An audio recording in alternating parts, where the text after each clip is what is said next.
तलवों पर ये नंबर लिख करके ये चीज घिसने से 7 जन्मों का साथ मिलेगा। तुम्हारा प्यार, तुम्हारा रिश्ता, तुम्हारा वो पार्टनर जिसके लिए तुम तड़प रहे हो, जिसके लिए तुम बहुत बेचैन हो, जिसके लिए तुम कुछ भी करने को तैयार हो, जिसके प्यार में, जिसके याद में तुम्हारा दिन और रात बिल्कुल एक हो गया है। अब परेशान होने की आवश्यकता नहीं। आपको पता है ना, पैरों में झुकाने का तरीका है ये। जानिए पूरा विश्लेषण।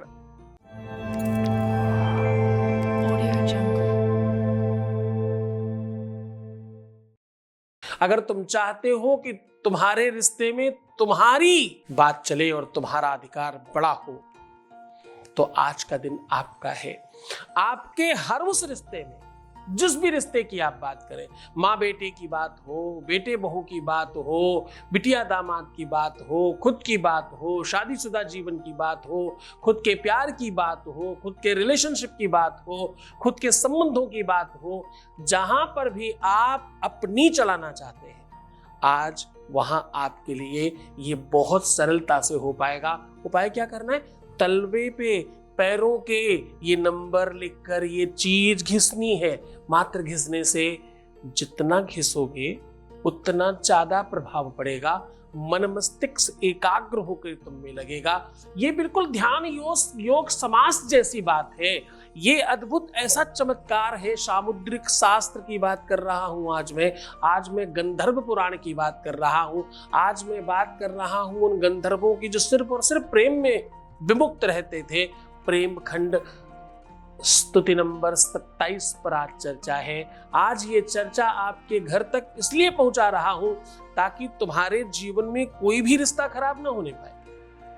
सिचुएशन कितनी भी खराब क्यों ना हो, आपको पता है, महिलाएं अपने पैरों में महावर ऐसे ही नहीं लगाती। जरा ध्यान से समझना, इतनी पुण्य प्रतापी कलर को अपने तलवों में ऐसे ही नहीं लगाती। इसके पीछे बड़ा योगदान है, इसके पीछे बड़ा रिसर्च है, इसके पीछे वैदिक परंपरा का एक अद्भुत संचार है। महिलाएं अपने पैरों की उंगलियों में चांदी जैसी वो पूजनीय धातु ऐसे ही नहीं पहनती। जिन नूपुरों की, जिन पायलों की हम बात करते हैं, जो सौभाग्य की सूचक है, 16 श्रृंगार में बिछुए, नूपुर, पायल, महावर, ये सब समाहित है। यह पैरों तक ऐसे ही नहीं पहुंचा, इसके पीछे बड़ा योगदान है वेदों का। इसके पीछे कोई बड़ी रिसर्च है। आज उसी रिसर्च का एक छोटा सा पार्ट आपके सामने खोल रहा हूं। मैं कह रहा हूं कि तलवों पर ये नंबर लिख करके पैरों की बात हो रही है, आप तो बात झुकाने की हो रही है। आज बात कर रहा हूं तुम्हारे प्यार को तुम्हारे सामने झुक कर रहने की। जरा समझने की कोशिश करना, इसमें कोई आपत्तिजनक बात नहीं है, इसमें कोई आपराधिक व्यवस्था नहीं है। प्यार में हारना ही तो जीत है। अगर हम स्वयं हार सकते हैं तो हरा भी तो सकते हैं। एक समय की बात है, 2 मिनट में खत्म हो जाएगी। सीधा उपाय बताऊंगा, बहुत महान और महत्वपूर्ण बात है।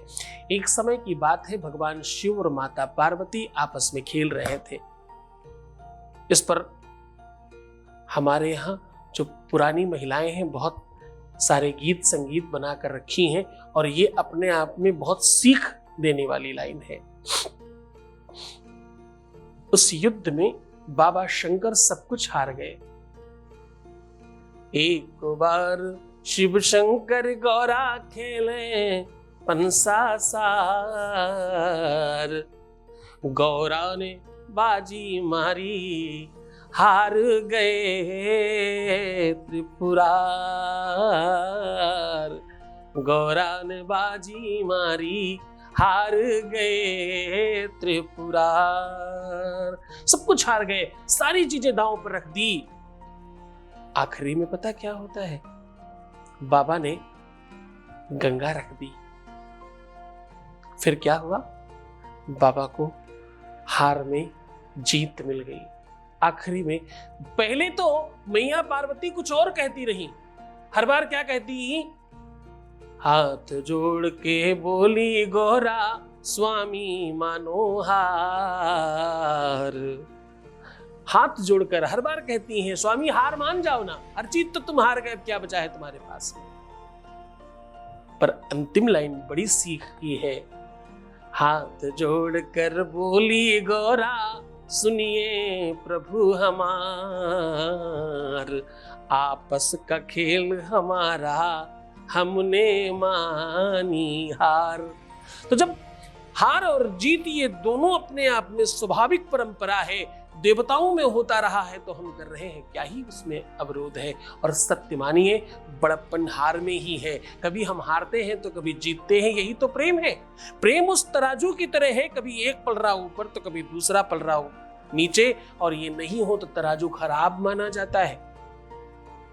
जरा समझना, कोई चीज तोली जा रही हो और एक पल रहा हिले ही नहीं, इसका मतलब कुछ गड़बड़ है।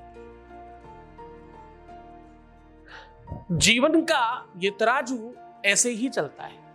तो आज हर बार हम तुम्हें कहते हैं ना तुम हार जाओ जीत जाओगे, आज हम कह रहे हैं तुम जीत जाओ तो भी तुम जीत जाओगे। आज तुम्हारे तलवों पर ये नंबर लिखकर ये चीज घिसने मात्र से तुम्हारे जीवन में जीत मिलेगी ही मिलेगी, एकदम संदेह नहीं है। आज पूरी की पूरी गाथा आपके सामने रखी, आपको सीधा उपाय को और लेकर के चल रहा हूं, आपको सीधा उपाय बता रहा हूं। उपाय के पहले आपके बीच का एक अनुभव, आप में से ही किसी ने बहुत कुछ पाया है, वो बता रहे हैं, सुनिए जरा। प्रणाम गुरुजी, गुरुजी के चरणों में कोटि कोटि प्रणाम। गुरुजी के आशीर्वाद से मेरा प्यार मुझे फिर से वापस मिल गया है और उन्होंने मुझसे बात भी की अच्छे से, और वो मिलने भी आए थे हमसे, और शादी के लिए भी उन्होंने कहा है कि पापा को भेजिएगा हमारे घर मार्च अप्रैल तक। गुरुजी को कोटि कोटि प्रणाम। प्रणाम गुरुजी। धन्यवाद आपको। मेरी वजह से नहीं हो पाया भाई, तुम्हारी वजह से हो पाया, तुम्हारे विश्वास की वजह से हो पाया, तुम्हारे यकीन की वजह से हो पाया, तुम्हारे उस निरंतरता की वजह से हो पाया। आपको पता, हम तो तपस्या कर रहे हैं बहुत जन्मों से भी, कह दें तो बड़ी बात नहीं होगी, पर इस तपस्या में तुम जब भागीदार होते हो तो तुम बेनिफिट पाते हो। दूर से बैठकर तमाशा देखने में तो कभी कुछ नहीं मिलता, जब तुम आगे बढ़कर के इसमें सहभागी होते हो तो जीत जाते हो। जीत के लिए युद्ध करना आवश्यक है। गिरते हैं सवार ही मैदाने जंग में, हर कोई थोड़ी गिरता है, जो गया ही नहीं वो किधर ही हारने और जीतने वाला है।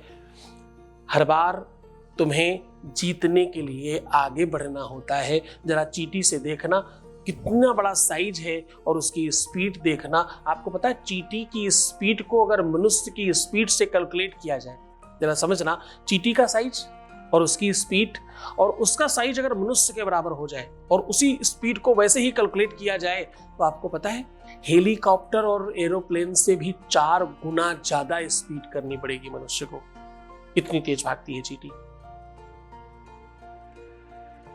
कहने का मतलब हम अपनी ताकत का, किसी भी ताकत का संपूर्ण प्रयोग कर ही नहीं रहे हैं, चाहे वो आध्यात्मिक शक्ति हो, शारीरिक शक्ति हो, मानसिक शक्ति हो या बौद्धिक शक्ति हो, हम कहीं पर भी अपना पूरा प्रयोग नहीं कर रहे। और अगर कर रहे होते तो जरा समझना, सामान्यतः एक व्यक्ति 2, 4, 5 किलो उठा करके ही थक जाता है और एक पहलवान 200, 500 किलो उठा के भी खट से खड़ा हो जाता है। उसने प्रैक्टिस करी, यानी अपने माइंड को ये मनाने पर मजबूर कर दिया कि तुम उठा सकते हो इतना, वो उठाने लग गया। यानी शक्ति सामर्थ्य तो और भी अभी ज्यादा है। उठाया तो गिरिराज भी जा सकता है उस छोटी उंगली पर, इसमें कोई संदेह नहीं, बस हमारी मान्यता में कमजोरी है। परमात्मा ने कहा कि मैं इंसान बन करके ये करके गया हूं, परमात्मा बन के तो क्या ही कर सकता हूं। हाँ, तो आपकी अपने सामर्थ्य को और बढ़ाइए, अपने विश्वास और अपनी श्रद्धा को यकीन में परिणत करिए, आप जीत जाएंगे, कोई संदेह नहीं। सीधा उपाय की बात कर रहा हूं, मैं कह रहा हूं कि तलवों पर यह नंबर लिखने से ये चीज जितनी ज्यादा घिसी जाए उतना ज्यादा बेनिफिट होता है। अब आपको वो नंबर बता रहा हूं, आपको नंबर लिखना है 4, 7 और 9। 4, 7 और नो, इनका जब आप एक्चुअल योग करेंगे ना, तो आप 2 लोग बचेंगे। इसमें करके देखिएगा। आप इस नंबर की शक्ति, इस नंबर की एक्चुअल पावर तब ज्यादा जान पाएंगे जब आप इसको करेंगे। इस नंबर को लिखिए और एक जायफल को इस पे खूब घिसते रहिए। पेन नहीं लेना है, दर्द नहीं लेना है, आनंद लेना है। इसको पैरों में घिसते रहिए, 2-3-4 दिनों तक घिसिए। अगर फिर भी आपका काम नहीं होता तो तीसरे दिन के बाद खूब सारा कपूर डाल करके उस जायफल को जला दीजिए। तत्काल काम होगा आपका आपके जीवन में। देखो, ये नंबर ही प्यार का है, इसमें आपको कोई मंत्र नहीं बोलना, आपको किसी का नाम नहीं लिखना। जिसे तुम सच में चाहते हो और जो तुम्हारे जीवन में लिखा है वो तुम्हें मिलेगा ही मिलेगा, इसमें संदेह नहीं किया जा सकता। जो तुम्हारा है, जिसे तुम्हारा होना चाहिए, वो होगा ही। नीचे दिए हुए नंबर पर थोड़ा सा चेक तो करा ही लो, अपने बारे में समझ तो लो ही, ये ऐसा लिखा है या नहीं। पर इस उपाय को मन से करना, श्रद्धा से करना, विश्वास के साथ करना। शनिवार, रविवार, मंगलवार और गुरुवार किया जा सकता है ये उपाय। पूरे मन से, पूरी श्रद्धा से, पूरे विश्वास के साथ करना। मुस्कुराओ, सुंदर बनो, खुश रहने की कोशिश करो। हर आधे घंटे में प्रणाम करके पानी पीना। अपना खूब ख्याल रखना। मैं हूं तुम्हारे साथ। नेगेटिव होना, खराब सोचना, हार मान जाना, पहले से ही निराश होना, हर छोटी छोटी बात पे रोना, ये सब चीजें तुम्हें कमजोर करती है। लड़ाई कमजोरी से नहीं, बल से जीती जाती है। सबसे बड़ा मानसिक बल होता है, आत्मिक बल होता है, बौद्धिक बल होता है। इस पर जोर दीजिए, सकारात्मक रहने की कोशिश करिए। आपके पास ब्रह्मास्त्र है, चलाने की तो कोशिश करो, बस थोड़ी सी दूरी पे है हम आपकी।